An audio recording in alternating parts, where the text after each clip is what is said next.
Once upon a time, the American dream was simple. You didn't need to be rich to live comfortably. A steady job, a home, 2 kids, a car, and a safe neighborhood. These were the hallmarks of a middle-class life that millions of Americans achieved and expected to pass on. But today, that dream is fading. More than half of Americans now live paycheck to paycheck. College is a debt sentence. Healthcare costs can bankrupt families. Housing is unaffordable in most cities. And the idea of retiring in comfort? That feels out of reach for most. So what happened? How did a country that built the largest and wealthiest middle class in history become a place where even 2 full-time incomes often aren't enough? This is the story of how the American middle class was built and how it was systematically dismantled over the past 50 years. To understand the fall, we have to understand the rise. In the decades following World War II, from the late 1940s through the early 1970s, the United States saw unprecedented economic growth, but more importantly, that growth was shared.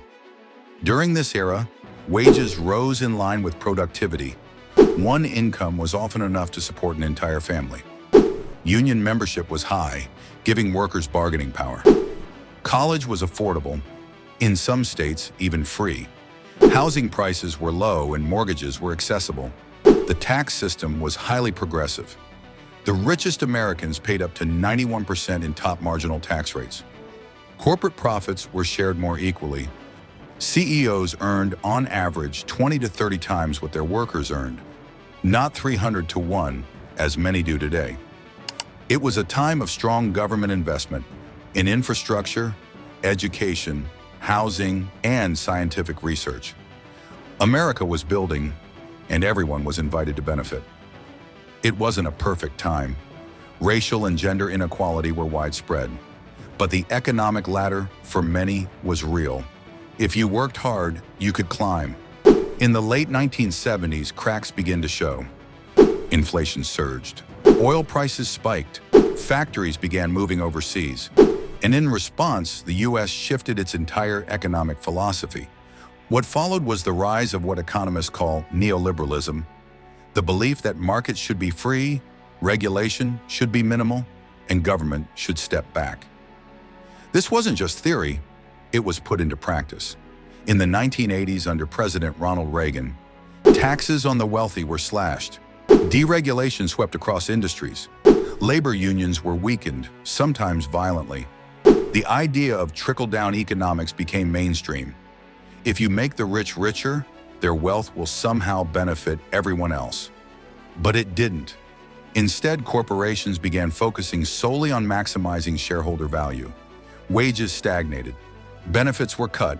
Job security disappeared. The safety net shrank. In 1978, the average CEO earned about 30 times what their workers made. By 2024, it's more than 300 times.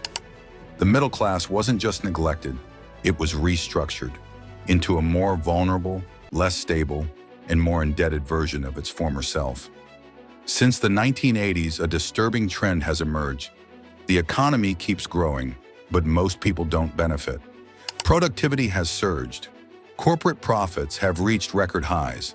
The stock market has broken every record.